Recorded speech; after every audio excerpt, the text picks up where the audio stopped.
Hate me if you want to, but the only people who have my sympathy in that whole trophy wife situation are those kids. I'm glad she believed her kids. I'm glad she took them to the hospital and got them the treatment that they deserve. But when I tell you guys that having a deep desperation to be loved, having a deep desperation to have a man is a dangerous thing, I am not just talking shit. I mean it. And when I tell you that women who are desperate to have a man are dangerous and will put people in dangerous situations, whether they realize it or not, in order to have a man, I mean it. This is a woman who was in a relationship with a man who she said she didn't really like because she realized he didn't have a super deep interest in the kids that she brought into the relationship. I don't know if y'all realize this or not, but that's actually a green flag. Stop bringing people that you're dating around your kids. You should be side-eyeing anybody who wants to immediately be talking about your children all the time, immediately be involved with your children all the time, immediately be around your children all the time. That isn't even a red flag. That is a ringing alarm, okay? But she was in a relationship with a man. He didn't have a deep interest in her kids, so she begins to seek out a new relationship with somebody who will hopefully have a deep interest in her kids. And she comes across a man on a dating app. She breaks up with the man that she was in a relationship with at the beginning, and considering, I guess,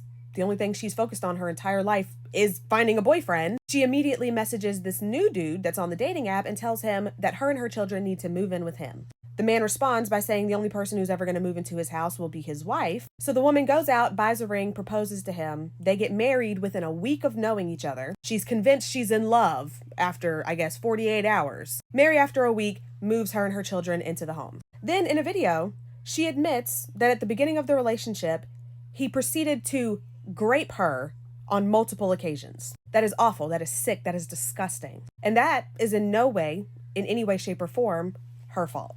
But instead of realizing, like, wow, I have gotten myself into a fucked up situation, like maybe I need to be making a plan to try to get the fuck out of here, she instead jumps online and makes trophy wife content telling women, if you want a man like mine, just do X, Y, and Z. If you want a man who's going to take care of you and make you a trophy wife like mine, you just need to do this, that, and the third. Giving women, most likely specifically young women, advice and tips and tricks on how they can follow in her footsteps and hopefully potentially end up in a situation just like hers one day, knowing what the fuck was happening behind closed doors. And she not only does that, but then she proceeds to stay with him and give him daughters. Daughters that she leaves around him unsupervised.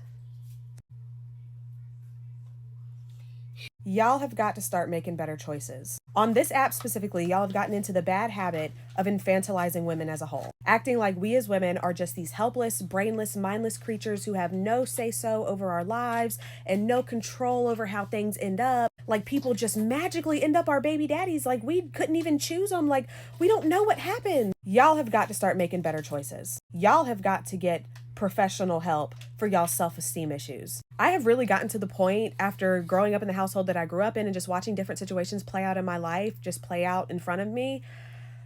I have really gotten to the point where like I do not want to be associated with, involved with, friends with, related to nothing with women who are desperate and dumb for a relationship. I actually can't do it. Y'all are incredibly dangerous human beings. There is actually no excuse for it. And I know y'all love to harp on the it's scary to leave. I've said it before and I'll say it again. As somebody who used to have to try to fall asleep under the same roof as my mom's ex-boyfriend who would threaten to take my life when he got mad, trying to fall asleep under the same roof as that man was a hell of a lot scarier than having him out of the fucking house sending threats through text message. That was still scary. It was scary when he would pop up over here and bang on the window, but he wasn't in the home.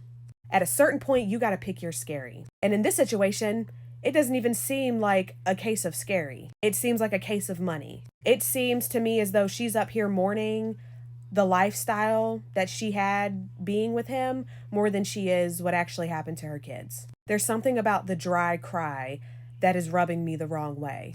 And can y'all please stop getting on this app and monetizing off of y'all's children's trauma? Who said that those little girls wanted the whole world to know that their dad sexually assaulted them? Get a job. Please. It's like, I'm a stay-at-home mom. I get it. It's nice. But get a job. A 9 to 5 is not that bad.